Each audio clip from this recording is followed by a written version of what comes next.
Welcome back to Science Fantastic with Professor Michio Kaku. On Science Fantastic, we profile the amazing, jaw-dropping scientific discoveries which are revolutionizing our world and touching our lives. And in this hour, we're going to be talking about a new book, GMO Sapiens, the life-changing science of designer babies. What about the ethics? What about the science of designer children? How far should we go if we can design our children? So once again, the special guest today is Professor Paul Knopfler, professor in the Department of Cell Biology and Human Anatomy at the University of California at Davis. We should also point out that he got his bachelor's in English literature from Reed College, but then switched to biotechnology. So, Professor Knopfler, thank you so much for being on Science Fantastic. Thanks for having me. First question for you is, how did you as a youth first get interested in English literature and then make the leap to cell biology? Well, I was always interested in both science and writing, and as a kid I would, play with a chemistry set in our basement and, try not to burn down the house and do other like biology experiments as a kid. But I also found I really enjoyed writing, whether it was fiction or nonfiction. And so throughout my childhood, I kind of went back and forth between science and writing. And then in college, I started as pre-med, but then sort of got into a phase where I was more interested in literature and writing and ended up graduating with an English degree, but immediately switched over to biology again and kind of spent the rest of my life so far working on science. But I have found that being a good writer is really helpful, writing papers, writing grants, and things like that. Okay, well, first question for you concerns one of your specialties, and that is stem cells. I was watching TV the other day, and I see these advertisements for stem cell therapies that seem outrageous. They seem like they're violating the rules of biology, claiming things that they have no right to claim. So first of all, what is a stem cell? So a stem cell is a really unique kind of cell in that it can grow, so it can make more of itself, multiply, 1 becomes 2, 4, 8, etc. So it can do that forever. So it's an immortal cell and can make more stem cells, but it also can change into other kinds of cells, and we call that differentiation.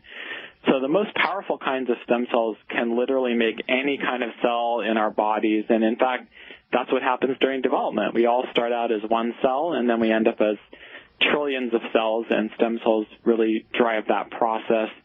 They also help us, if we get sick or we, get a cut or something like that. Healing really is a stem cell dependent process. So there's a lot of excitement and a lot of legitimate research going on to kind of harness this power of stem cells in ways that could address problems that medicine right now, can't tackle very well, like multiple sclerosis and other things. And so my lab and hundreds of other labs do work on stem cells. But there's also, like you alluded to, there's this sort of industry that's developed that's kind of pitching stem cells as some kind of miracle cure for almost everything in a medical dictionary. Yeah. Now, isn't there something called medical ethics? What about the FDA and the government? I mean, some of these claims, I cringed. I cringed when I was listening to the TV making these claims, and of course it's going to backfire on them when eventually people are not cured. But how is it possible that people can get away with making these outrageous claims? This has been going on for a few years, and some of us have been pushing the FDA and the FTC, because like you alluded to, there's a lot of false marketing claims out there on the web and on TV. So we've been really pushing regulators to do more, and it's not really clear why, but for years they haven't done a whole lot. But interestingly, in the last 1 to 2 years, year and a half, under the new administration, the FDA has a new leader. His name's Scott Gottlieb, and they've been taking a lot more action, relatively speaking, on these sort of, too good to be true stem cell clinics that are out there. And in fact, right now, there's a case in federal court against 2 of these stem cell firms where the FDA, via the Department of Justice, is seeking a permanent injunction to stop them doing the kinds of things you were suggesting. And really what sparked the action, the legal action by the FDA in these cases, is that there were actually some patients who alleged that they were blinded by injections of stem cells from fat tissue into their eyeballs. And so that's just an example of just how far out some of this stuff can be. And it's really sad that these patients were harmed, but it seems like, unfortunately, sometimes to really get regulators moving, it does take some really serious harm. So hopefully this is just the beginning of the FDA sort of stepping up and cracking down on some of these things that really maybe not only don't work, but can, as we've seen, do some real harm too. Okay, now let's get right into the substance of your new book, GMO Sapiens, the life-changing science of designer babies. First of all, what is gene therapy, and how far has it progressed, given the fact there was a lot of hype around it about 20 years ago, and results have been, well, modest, but coming. So what is the status of gene therapy, and how is it performed? Yeah, so it's an exciting field, and as you mentioned, about 20 years ago, there was sort of a spike in interest, and unfortunately, one patient ended up getting cancer due to gene therapy that kind of went awry, and so that kind of put a chill on the field for a decade or more, and now it's kind of in rebound. The field of gene therapy is really doing much better, I think, and there's a lot of real hope there. And at the core of gene therapy is this idea that, all of us have somewhat different DNA. We have our different genomes, as it's called. And so some of us, unfortunately, inherit or develop mutations in genes.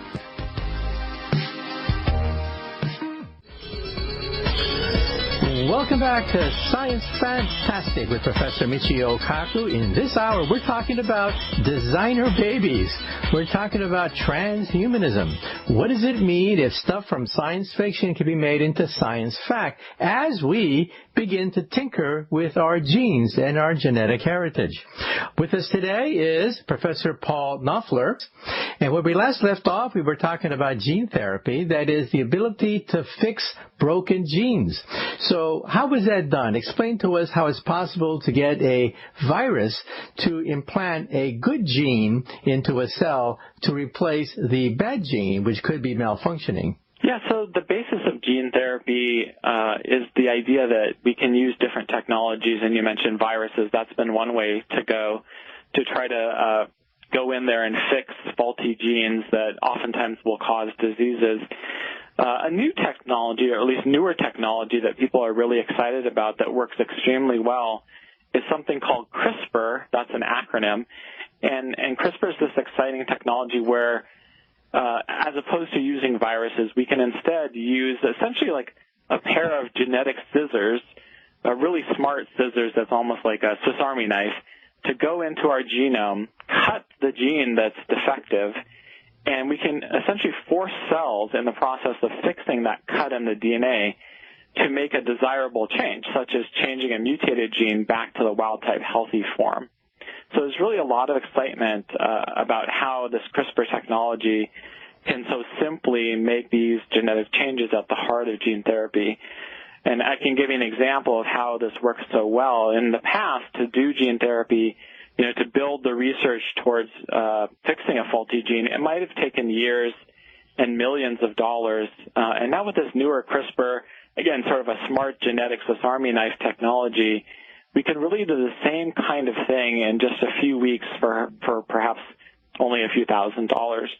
Now, the question is, what kinds of genetic diseases can be cured? Many people hope that sickle cell anemia, which affects African Americans, or cystic fibrosis, which affects Northern Europeans, or Tay-Sachs, which affects Jewish people. The hope is that one day these kinds of genetic diseases can be cured by inserting the good gene into a cell to replace the bad gene. But what is the actual state of the art today? Not the hope, but the actual state of the art. So today we can make those kinds of changes in the laboratory. So it's really exciting. Researchers have reported correcting these kinds of mutations in a dish, for instance, in stem cells. And so we can do that in vitro, in a lab, in a dish, and that really gives us hope that in the future it might be possible to do this in actual patients. And where the field is probably the furthest along is in this disease called bubble boy disease, which is an immune deficiency. And in that case, there's already some good evidence that scientists have been able to correct the mutation that causes bubble boy disease in stem cells and then transplant those back into patients and effectively cure them. So that's really like the best example of how well this kind of gene therapy might be able to work. And there, one of the reasons why that is such an attractive disease to really go after is that it's just really manifesting in the immune system. And we know from bone marrow transplants we can replace the entire immune system with new cells via stem cells. And so if we CRISPR those cells first, correct the mutation, then we can put those cells back into the patient. Unfortunately, some other diseases are much more complicated because they really have more of a systemic manifestation in the body. And so we have, trillions of different cells in our body. And so to really get after some of the other diseases, what people have brought up, which kind of invokes this designer baby idea, is that we'll have to make the genetic change during the IVF process in the earliest embryo, like in a one-cell embryo. And in that way, you can imagine if we correct a mutation when a person is just one cell, then every new cell derived from that, what we call a zygote or fertilized egg, will have the corrected mutation. And so then perhaps they would be cured of something like cystic fibrosis or other conditions because every cell would be fixed. Now, isn't it true that some of these genetic diseases are quite ancient and have affected human history? I understand that King George, that we all learned about, who, of course, helped to foster the American Revolution, that King George suffered from a mental disease that was genetic. And so in some sense, the royal houses of Europe were riddled with genetic diseases because of all the inbreeding, and that helped to unleash havoc throughout European history. Like Queen Victoria apparently was the carrier of the hemophilia gene, and that helped to destabilize the Russian Tsarist government. Some people think may have tipped over the Tsarist government into the Bolshevik Revolution. But what are your thoughts then about the long history of genetic diseases? Yes, I think you're right. Genetic disease has really played a crucial role in history and in human evolution. And you gave the really good example of hemophilia, which played a major role in Russia and other countries because of the royal family. And in fact, with hemophilia, using this new CRISPR technology, scientists have been trying to correct or fix the mutation in the gene that causes diseases like hemophilia, and they're doing it in actual human embryos in a dish, again, in the laboratory, and have had sort of mixed results.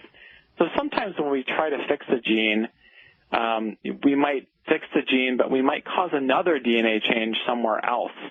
And so that's typically called off-target activity. And that's really a problem because you can imagine, say we fix the gene that causes hemophilia, but at the same time we accidentally mutate some other gene-causing disease or gene-causing mutation. And so that could cause a disease elsewhere. So it's really important with this gene therapy kind of approach, especially as we're doing it in embryos, that we make the technology as precise as possible. Now, for sickle cell anemia, I understand that one reason why it evolved thousands of years ago is because it does afford some protection against malaria, which is, of course, endemic in parts of Africa. And so I guess we have to be careful when we cure things like sickle cell anemia that at the same time we don't eliminate the benefits of some of these mutations. Could you elaborate? Yes, you're absolutely right. So oftentimes genes are very complicated, and mutations, it turns out, can have more than one function. And like you said, susceptibility to malaria can actually be something that is positively associated with certain alleles. Another really good example is there's a gene that when it's mutated can confer resistance to HIV, which has caused a lot of excitement. The characterization of this mutation really has gotten people excited. But at the same time, that mutation actually makes people more susceptible to another disease called West Nile virus. So oftentimes I think it's not just a matter of making these gene therapy technologies precise, but we have to prepare ourselves for potentially unintended consequences. So again, we might help someone resist HIV, but we make them more susceptible to another disease, or, a same kind of deal with the malaria situation. And so I think we have to kind of go into this with some humility as people, and not think when it comes to the genome, we can't really have a hubris kind of approach. We don't really, as much as genomic research has really advanced exponentially in the last decade, we're really only scratching the surface, and oftentimes genes do many things. And they're also what used to be sort of thought of as junk DNA, DNA in between genes and other areas, really has a lot of different functions. There's like on and off switches for other genes. And so we have to be cautious as we approach making changes in our genome, especially, I think, if we do it in a heritable manner and we create a new person who can then pass on an altered gene to future generations. Now, I understand that some people may not want to know if they have a certain fatal disease, like, for example, Woody Guthrie, who wrote This Land Is Your Land. His kids have said that maybe they don't want to know whether they have Huntington's disease as a bad gene. Huntington's disease makes you flail like you're a wild man without your control. Some people think that one of the Salem witches centuries ago suffered from Huntington's. And Arlo Guthrie said he doesn't want to know whether he's a carrier of his father's gene because there's no cure for it. Well, let's take another short commercial break, but after the break we'll talk about the limits and the promise and then the dangers of genetic engineering.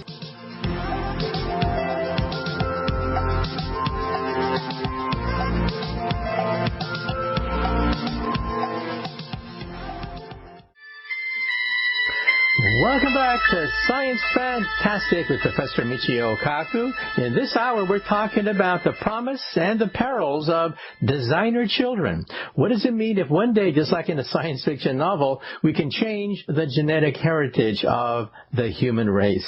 What does it mean if one day we can control our own genetic destiny? With us today is Professor Paul Knopfler. Now, many people today take Ancestry.com or 23andMe to find out the genes in their body, but also these tests will tell you your susceptibility to certain kinds of diseases, including Alzheimer's. Some people say they don't want to know because what can you do about it? There's no cure for Alzheimer's. There's no cure for many of these genetic diseases. But what are your thoughts? Should people know? And at some point, are we going to be able to cure some of these diseases? I think it's a personal choice, especially when it comes to a disease like Huntington's disease or some of these other diseases like Alzheimer's disease, where we really don't have a whole lot or even really have nothing to offer the patients. I can kind of see why, if it runs in your family, you may not want to know because what can you really do with that knowledge? On the other hand, I also can see sort of a personal curiosity and sort of a sense of, I really want to better understand that. And I think a lot of people embrace the idea that they want to know more about their DNA, more about their genome. And so they do things like we talked about Ancestry.com or 23andMe. And I think probably for a lot of people it's a rewarding experience. They learn more about themselves and their family. But there have been reports of people who really, when they found out they had a bad mutation or something like that, that it's really negatively affected their life. And so I think it's one of those situations where we really need to make it a personal decision. And I think the genetic testing companies have become more careful about, they make you, for instance, maybe click a few extra buttons if you really want to know your Alzheimer's susceptibility or other mutations. I'm hopeful that in the future certain diseases, especially what we call monogenetic diseases or monogenetic diseases that are caused by only one mutation, those I think are going to be relatively more easily curable because there's only one thing that really needs to be fixed. Other things like Alzheimer's disease, it's very difficult because it's not really well understood why those of us who get it, why do we actually get it? And it's not as simple as one mutation, one disease kind of situation. So I think there's a lot of hope for certain things like immune disorders, but other things like Alzheimer's are going to be a tougher marathon for science. Okay, now let's talk about the future, the promise and the perils of this technology. Some of the promoters of this technology say, hey, look, what's there not to love? We're talking about improving the human race. James Watson, Nobel Prize winner who helped to unleash this whole revolution, says that we should make ourselves, quote, a little bit better, unquote. And what's wrong with becoming a little bit smarter? What's wrong with becoming a little bit handsomer or a little bit taller? So tell us, first of all, about some of the benefits of this technology, especially if we can eliminate some of these horrible genetic diseases and improve our status. However, we have to take a short commercial break. But after the break, we're going to get right into the question of the pros and cons of genetic engineering.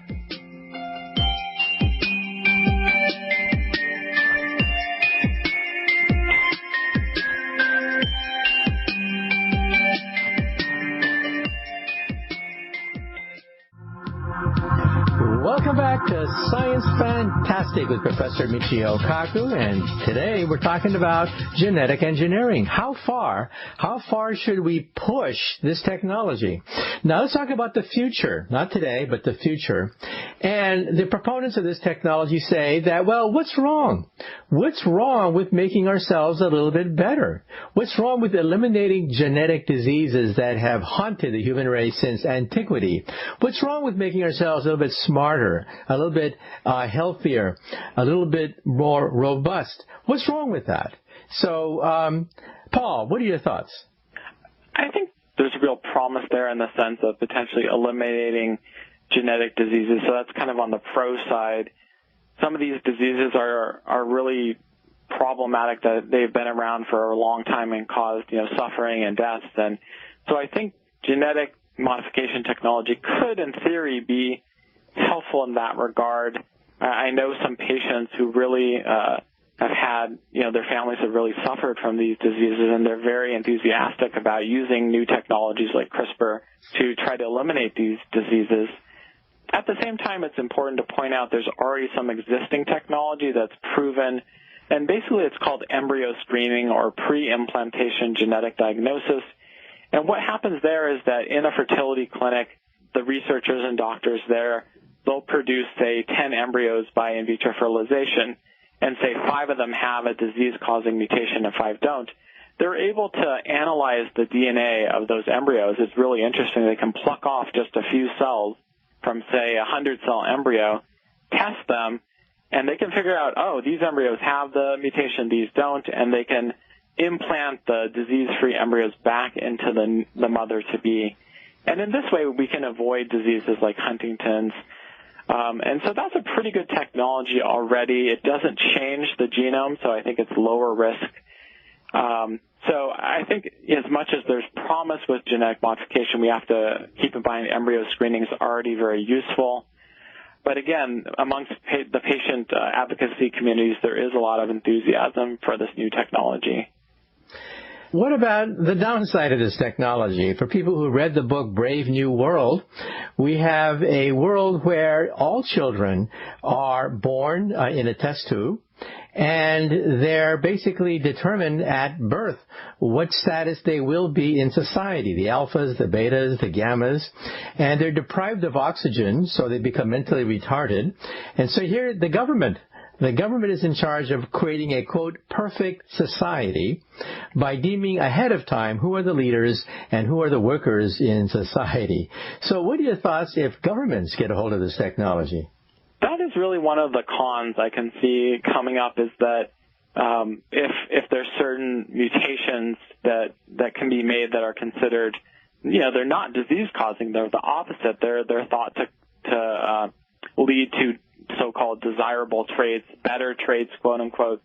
I think it may be possible that governments will promote the genetic modification of their citizens, especially if the governments are convinced that, for instance, this could lower healthcare costs, with huge healthcare costs being a real problem around the globe.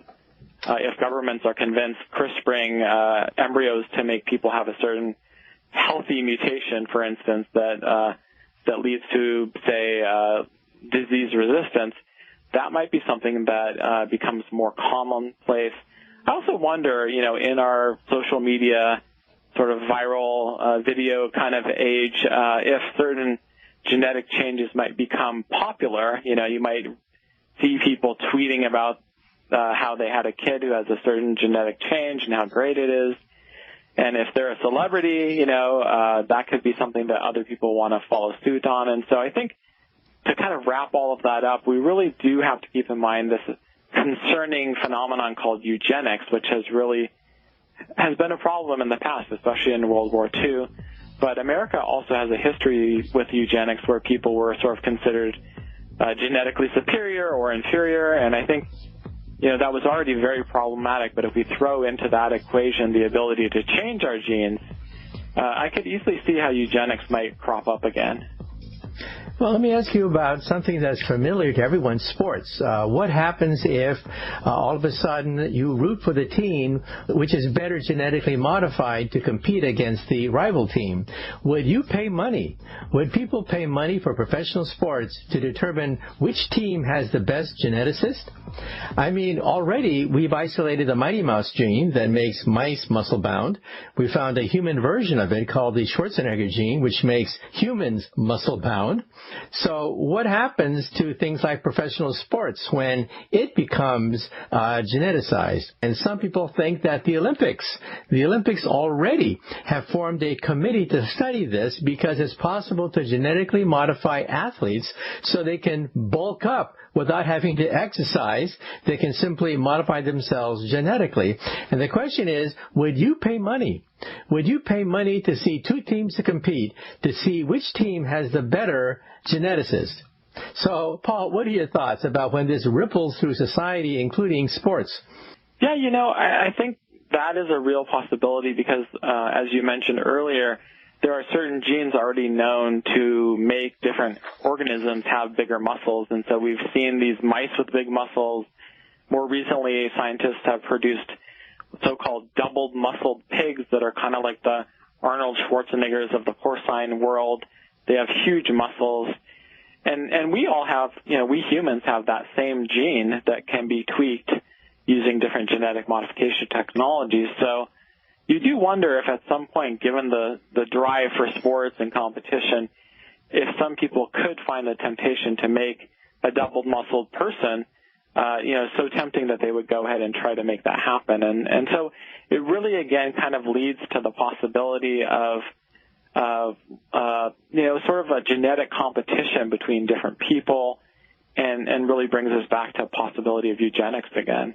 Now, some people think that it's inevitable that we're going to genetically modify ourselves, even individually, because parents, once they hear rumors that there's a certain gene that makes your kid smarter, they're going to want that gene. And we have not been able to stop the drug trade. What happens when illegal genes get on the drug market trade? How do you stop illegal genes from being transported if a gene is nothing but a code? And one of these days, high school kids may be able to use a typewriter to type ATCG to create different kinds of viruses for their high school science fair project.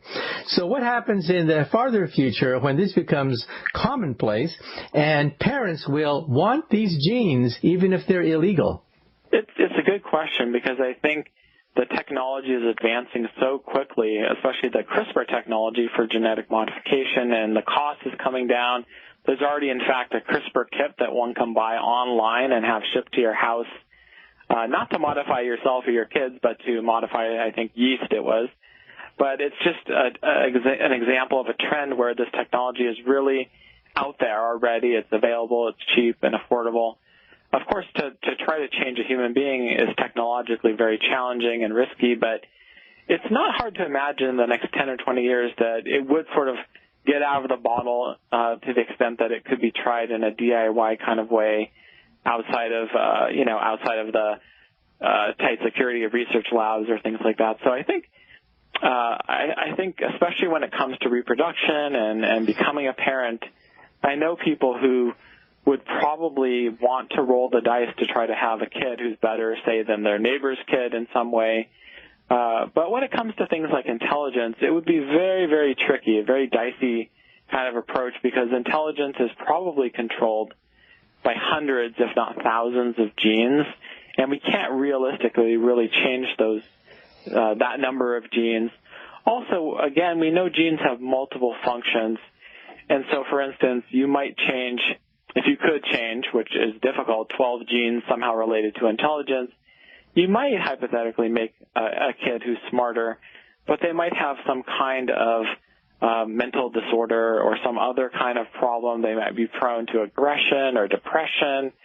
And so we have to keep in mind these things are very complicated, and when we make one change, like trying to boost intelligence, it's not just going to be a one change, one outcome kind of situation. There could be many outcomes, and some of them not so great. Okay, and again, appealing to science fiction, in science fiction, transhumanism is considered a real possibility as we explore outer space.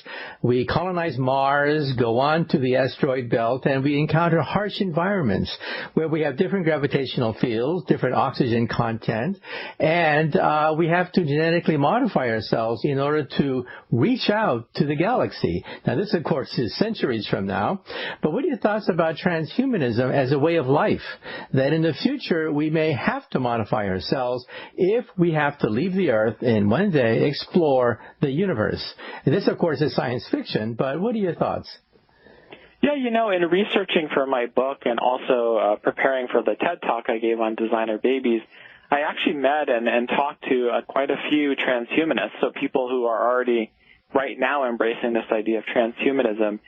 And so I think on one level, I don't see things quite the same as them. I don't think right now we should be too enthusiastic about changing ourselves just because, again, the genome is so complicated we might mess things up rather than make them better.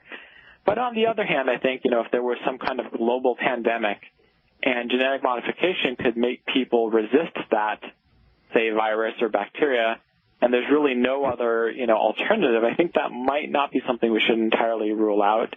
I'm also a real big fan of science fiction and the real, things that have been achieved with space travel. And so I could see, I've talked to transhumanists about how it might be important to make someone, say, more resistant to the radiation of space, or somehow change their bones such that, being in low or zero gravity. Okay, Paul, unfortunately, we have run out of time.